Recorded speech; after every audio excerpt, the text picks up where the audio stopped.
Donc, dans exactement 4 minutes maintenant, on va demander à cette table-ci donc de...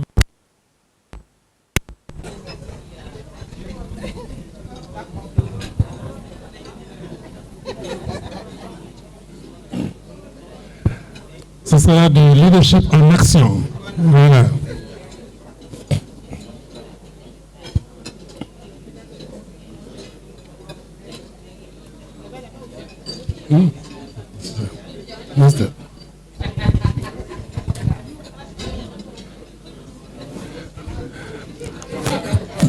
Maintenant, on va partager avec vous la première idée qui a émergé des discussions. Peut-être que la même idée a été partagée par d'autres tables, ça ne fait rien du tout. Ça désignera tout simplement que c'est une idée importante, donc qui constitue une priorité. Donc, je vous demande tout simplement de prêter attention en ce moment.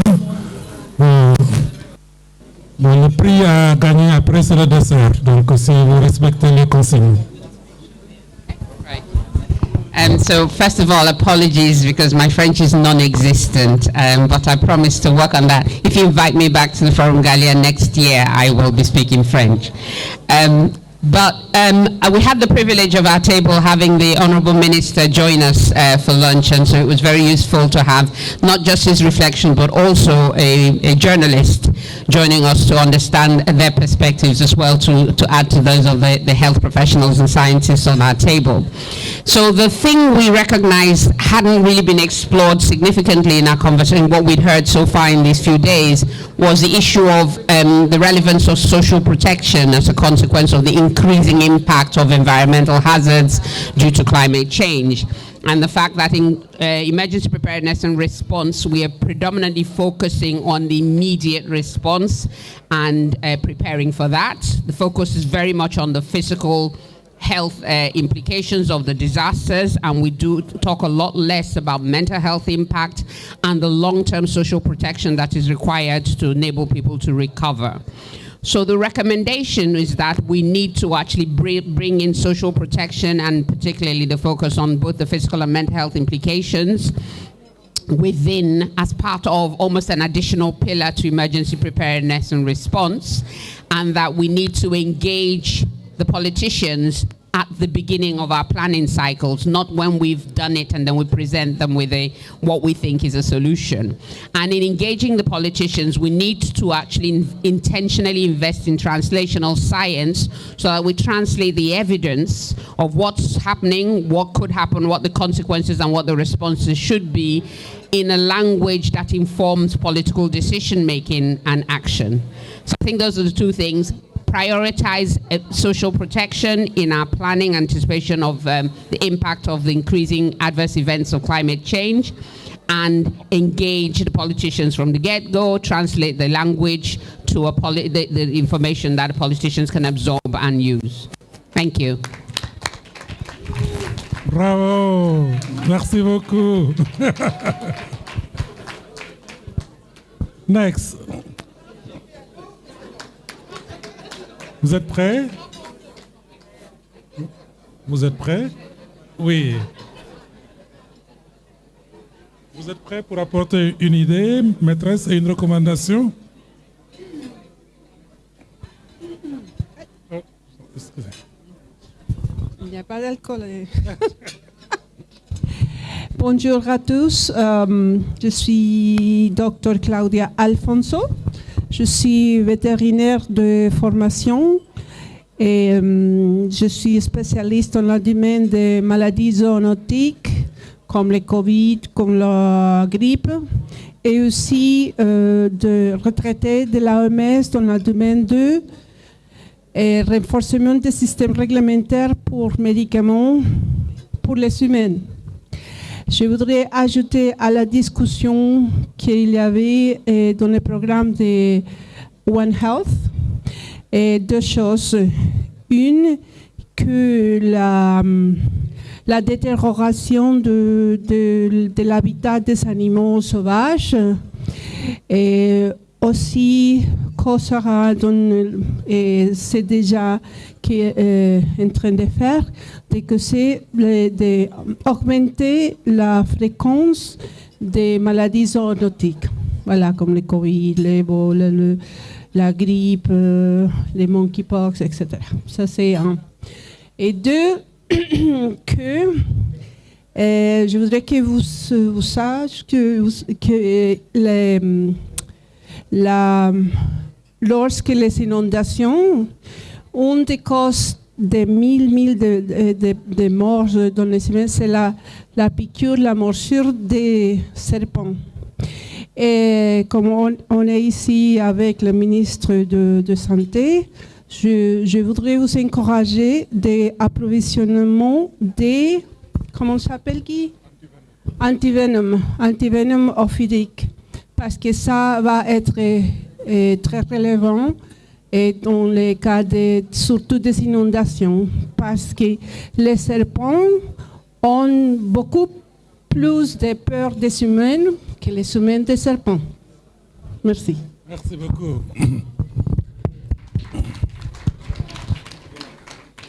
Donc, elle nous rappelle encore une fois que nous ne sommes pas les seuls êtres vivants donc, sur cette terre. Et moi, c'est une expérience que j'ai vécue quand il y avait les inondations au Mozambique, quand le Zambezi River avait débordé. Donc, les humains donc, cherchent l'abri pour ne pas se noyer. Les serpents aussi grimpent sur les arbres en même temps pour chercher refuge. Et cette rencontre n'est pas très agréable, je peux vous dire. Hein. Et donc, parfois dans les paquets, il y a tout sauf donc des sérums antivenimeux. Donc, c'est quelque chose donc, auquel il faut penser. Alors, les 4 minutes passées de cette table.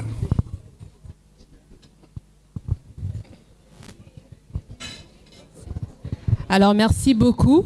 Après un bon repas, on a eu des discussions sur une thématique qui est vraiment intéressante. On pense qu'on devrait amener plus de discussions. C'est le manque de régulation et la rapidité de réponse du gouvernement. Ce qu'on a vu, c'est qu'il y a un problème de renforcement de lois et de réglementation par rapport, par exemple, à la déforestation, à la gestion des déchets, aux problèmes d'assainissement. L'idée, c'est de revoir en fait comment les lois et les réglementations sont implémentées dans les pays et notamment de regarder la rapidité des États à réagir et de prendre en compte les règles qui ne sont pas écrites au niveau des communautés. Qu'est-ce qui régit les communautés dans la manière qu'ils s'organisent pour répondre aux changements climatiques, pour qu'on ait une approche bottom-up qui puisse influencer comment on amende ces lois et ces réglementations qui régissent tout ce qui est dans le domaine de déforestation, gestion des déchets et assainissement. Prêt? À vous.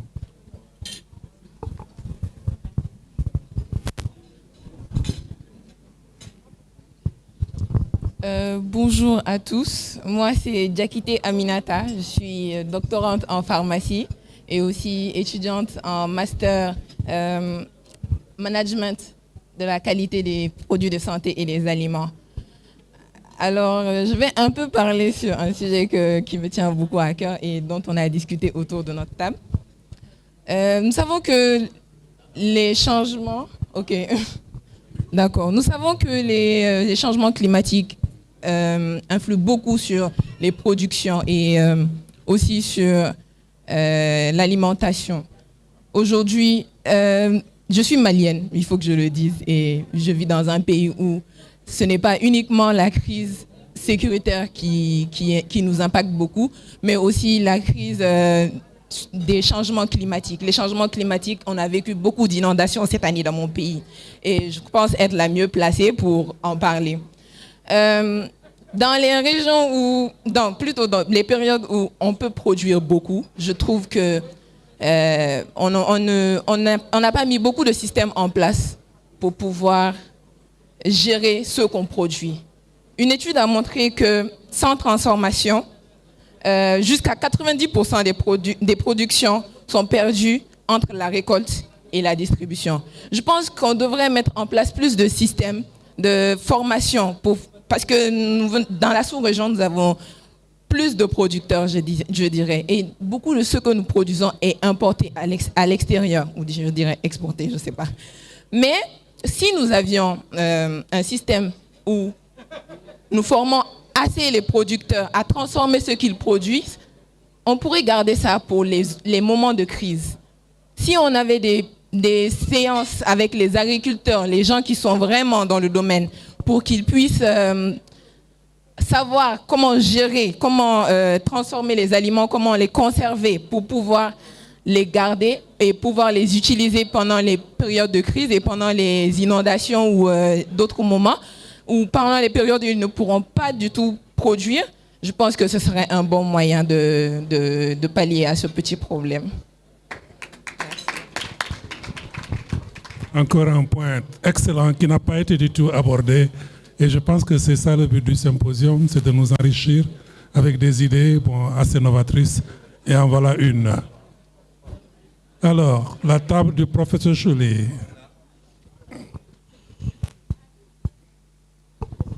Allô? Bon, merci beaucoup. Je pense que nous, dans notre groupe, sous la présidence du professeur, nous avons un peu discuté de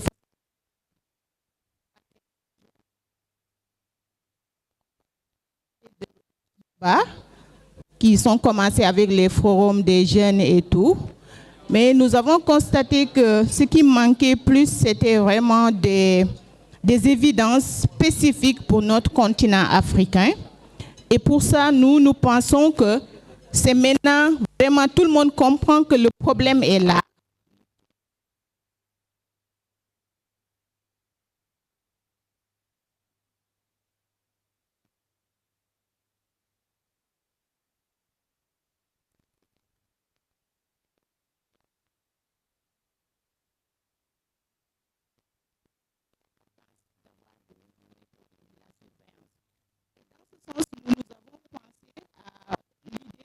D'avoir un observatoire environnement et santé.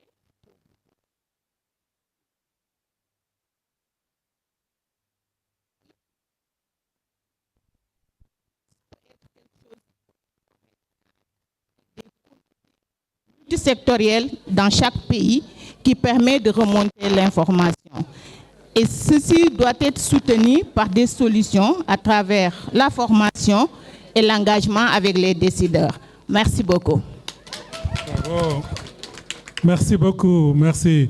Et peut-être c'est l'occasion aussi de saluer vraiment le leadership du professeur Chouli qui a déjà pas mal travaillé là-dessus depuis le forum de Marrakech. Donc,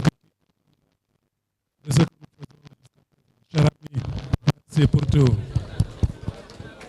My favorite table. This is my favorite table. Oh, they designated the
And the third thing we talked on was the impact of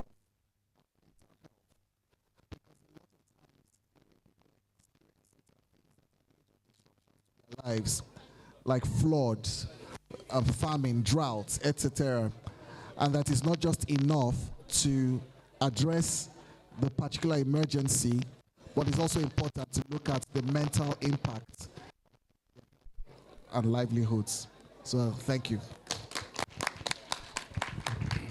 Thank you very much.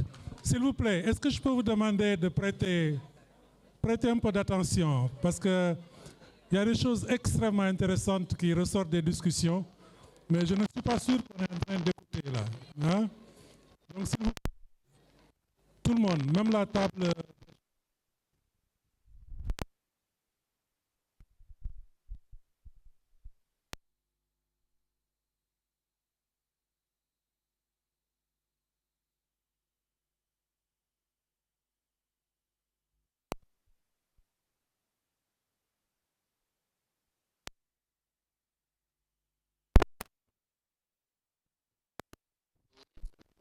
Nous et qui veulent partager d'excellentes idées avec nous, bon, prêtez leur attention, s'il vous plaît. Voilà, et sur ce, je donne la parole à... I'm going to give the floor to Mrs. Aida.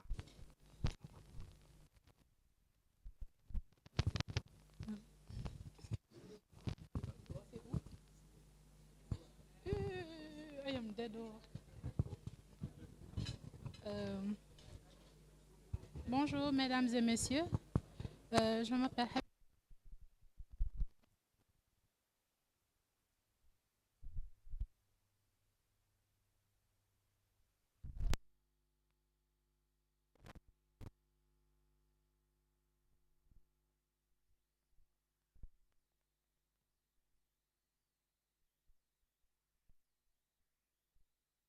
plusieurs États, y compris le nôtre, le Sénégal.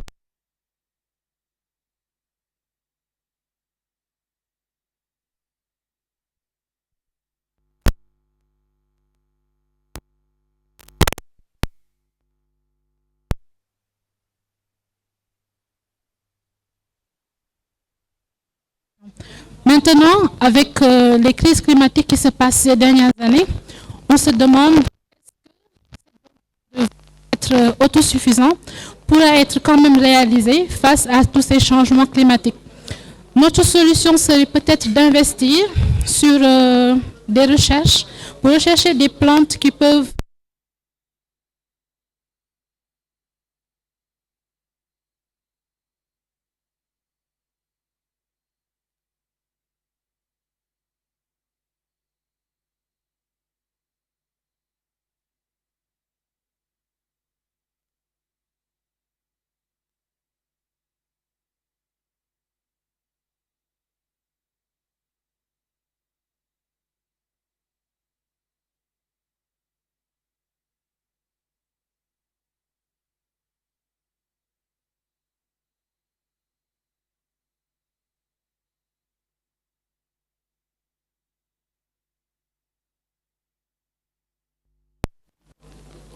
Abordant la question des femmes, je l'ai dit dans un panel, si nous sommes 51%,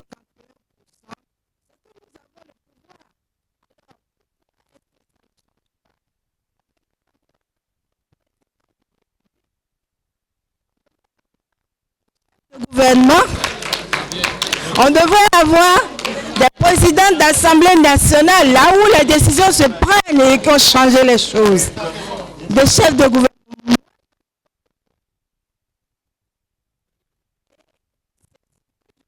Aussi, il faudrait qu'on appelle les femmes à la solidarité. Alors, si on arrive à accéder à ces postes-là, je pense que changer les lois, orienter les décisions serait plus facile. Et je nous appelle tous à repenser notre comportement envers l'environnement. Merci. Merci beaucoup. Are you ready? Or... Vas-y. Juste une maîtresse et une recommandation. Ok, donc pour notre table, l'idée maîtresse, c'est que la santé soit transversale dans tous les secteurs. Écoutez, s'il vous plaît.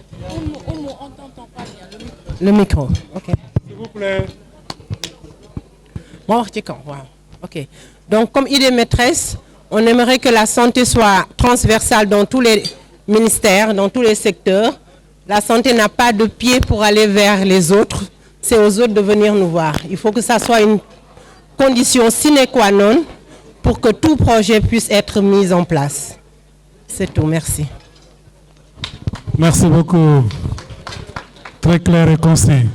Bon, je vais venir maintenant aux tables très actives qui avaient commencé très tôt,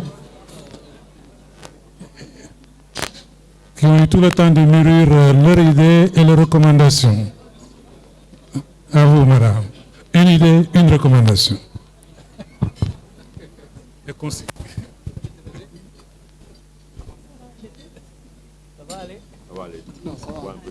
C'est bon.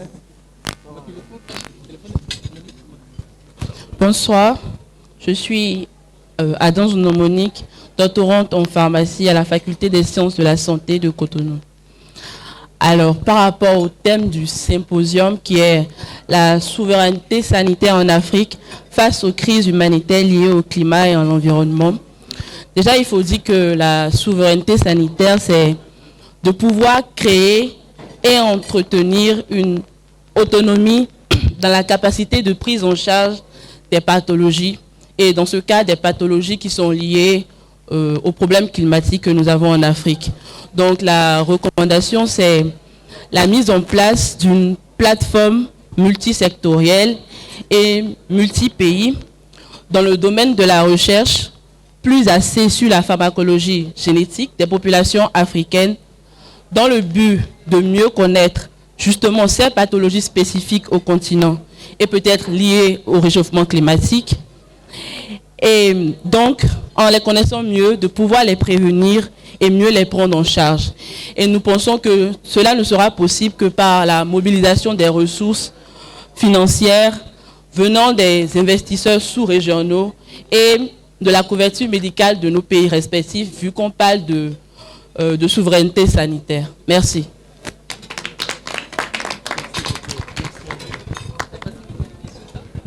Alors, la table de données. Voilà, j'ai été désigné. I'm sorry that I'll speak in English because we were mostly English speakers at our table. So we started from this fact that preparedness for disasters was something which was missing at the conference, and we thought that it was important to address it. So one of the main issues for us is the disaster preparedness and the importance of early predictions for effective coordinated responses.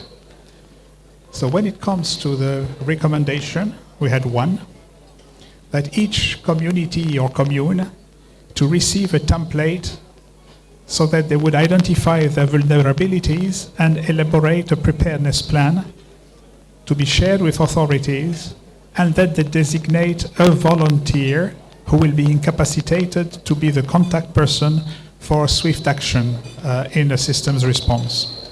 This volunteer approach is something that already exists in other countries like Italy or India. Merci beaucoup, Denis. Alors, une idée, une recommandation, cette table? Oui? Pour nous? Oui, je pense qu'on est des jeunes, donc c'est bon, c'est bon. Alors pour nous, on va faire à deux. On va genrer un peu. Nous allons genrer un peu. Ah, faut que je me lève aussi. Ok. Merci beaucoup. Alors, je m'appelle Aïcha Manga. Ce que nous avons discuté un peu, c'est dans le cadre de la santé, étant donné que la question de l'environnement, la question de climatique, etc., ça touche quand même à la question de la santé mentale des jeunes. Donc, nous sommes en train de chercher de l'argent. Le problème de l'employabilité et le climat arrive aussi et booste un peu ce que nous sommes en train de faire. Et pour nous, il est important qu'on puisse prendre en charge la prise en charge holistique des besoins en matière de santé sexuelle et reproductive des adolescents et des jeunes. Et l'autre aspect également, c'est la question de leurs droits en matière de santé, la question de l'employabilité. Et pour nous, il est important d'impliquer les jeunes dans toutes les sphères de décision, c'est-à-dire dans l'élaboration jusqu'au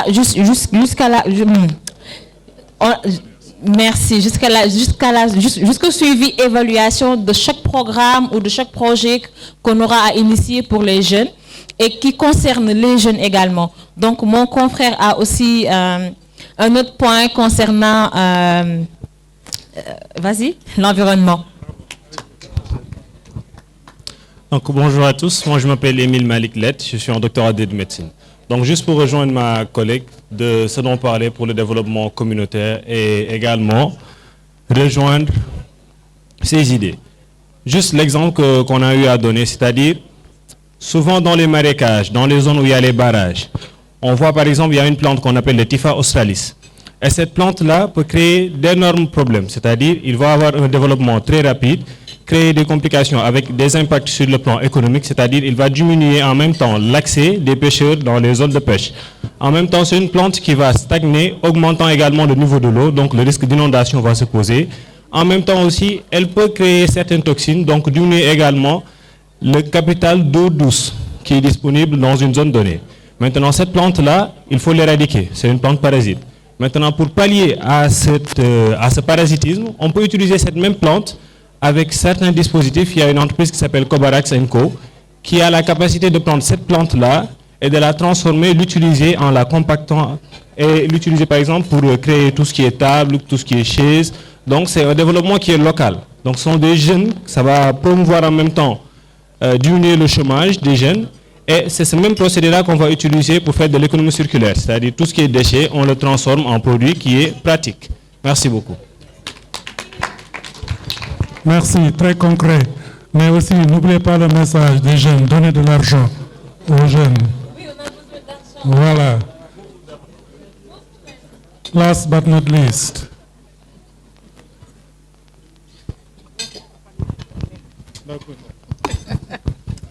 Merci beaucoup. Alors, nous, notre table, notre préoccupation, c'est la souveraineté sanitaire. Alors, on se pose la question de comment on va y arriver, si en plus, à chaque fois, on a nos nouveaux challenges, comme le changement climatique qui s'y rajoute. Et on se rend compte que l'organisation de nos systèmes de santé n'est pas adaptée réellement à la réalité, en fait. On est très focus dans nos stratégies sanitaires et dans la prise en charge sur la maladie. On est complètement focalisé sur la maladie, mais on n'est pas focalisé sur la prévention. Alors que si on veut atteindre la couverture maladie universelle, il nous faut absolument fermer le robinet. C'est-à-dire diminuer le nombre de patients qu'on doit prendre en charge parce qu'on n'a pas les moyens de le faire. Et l'autre chose qu'on pense aussi, c'est qu'il nous faut absolument promouvoir la promotion de la santé, promouvoir la prévention, mais qui va le faire? Qui va le faire? C'est là où l'aspect communautaire dont on parle depuis intervient. Aujourd'hui, on sait qu'on ne peut pas atteindre la couverture maladie universelle si on ne se focalise pas sur les soins de santé primaire. Et sur les soins de santé primaire, c'est la communauté en réalité. C'est rapprocher les soins vers la communauté. Mais le plus important, encore une fois pour nous, c'est de faire un focus sur la promotion de la santé, sur la prévention et faire apprendre aux populations que la santé est un capital qu'il faut préserver. Comment faire de sorte que la communauté soit consciente que le fait d'être en bonne santé, ils doivent se battre pour maintenir cette santé-là au maximum pour éviter de tomber malade. D'où la promotion de la santé, d'où la prévention. Mais au niveau des changements climatiques, c'est un autre aspect qui se rajoute. Mais c'est la même chose. Pour nous, par rapport au changement climatique, là où on doit se focaliser, c'est encore la prévention. Comment apprendre à nos populations à reconnaître qu'il y a un changement. Parce qu'en réalité, on en parle beaucoup, mais beaucoup de populations ont des maladies, ils voient qu'il y a des maladies, de nouvelles maladies qui viennent, où les maladies augmentent, mais ne font pas le lien avec le changement climatique, l'impact du changement climatique sur leur santé. Donc pour nous, il est important de faire la promotion, d'ouvrir les yeux aux populations, de leur montrer. Le dernier aspect pour nous, c'est l'engagement communautaire.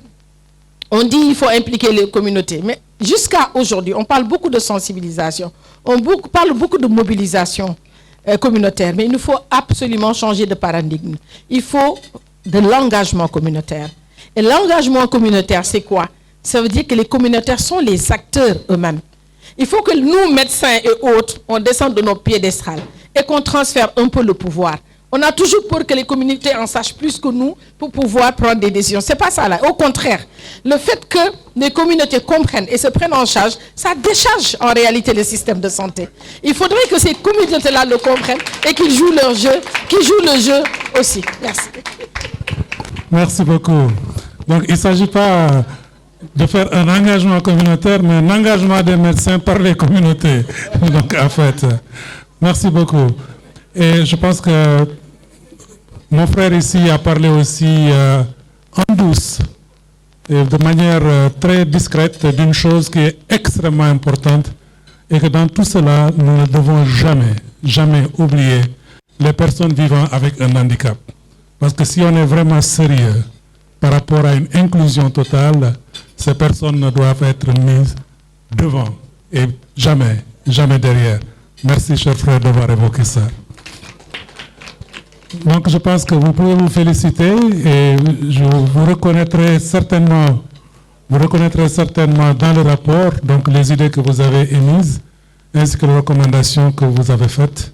Et c'était ça le but du symposium. Nous ne voudrions pas rater l'occasion de bénéficier également du capital qui se trouve autour de la table, au-delà des intervenants que nous voyons donc sur le podium. Donc, encore une fois, rejoignez-moi pour féliciter et remercier tout le monde très vivement.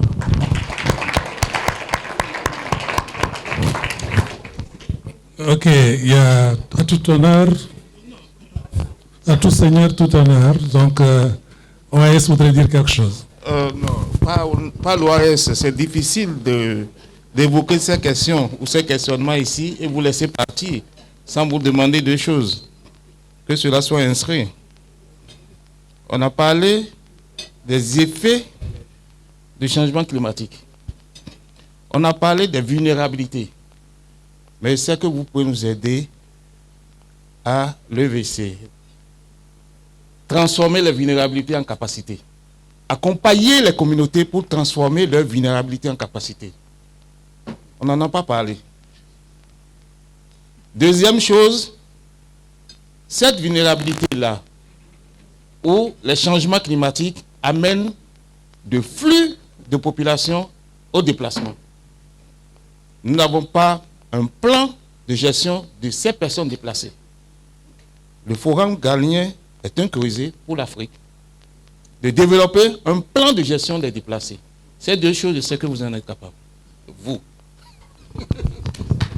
Merci beaucoup. En tout cas, des idées extrêmement pertinentes. Je pense que Mme Naou avait parlé du fait qu'il faut se baser sur les connaissances locales, sur les capacités des communautés et de ce fait les accompagner et même bénéficier quelque part de leur sagesse et ensuite des traditions qui ont été accumulées pendant, je dirais même des siècles et qu'on a souvent tendance à oublier.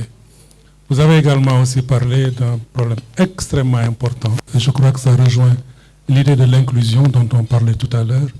Le nombre de personnes déplacées, si on les mettait ensemble sur un territoire, ils pouvaient constituer peut-être l'un des plus grands pays du monde.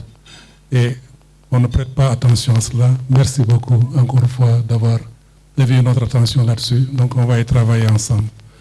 Encore une fois, collègues, merci beaucoup. Donc, on vient à la fin de cette séance. Les discussions vont continuer, mais vous nous avez donné des pistes qui vont servir de stratégie d'engagement, mais également aussi d'axe programmatique entre les deux Galiens, parce qu'on ne va pas seulement attendre jusqu'au prochain Galien pour y travailler. Donc, c'est des choses qui vont guider notre réflexion, mais également aussi nos partenariats entre les réunions. Merci beaucoup, bon après-midi et bonne session.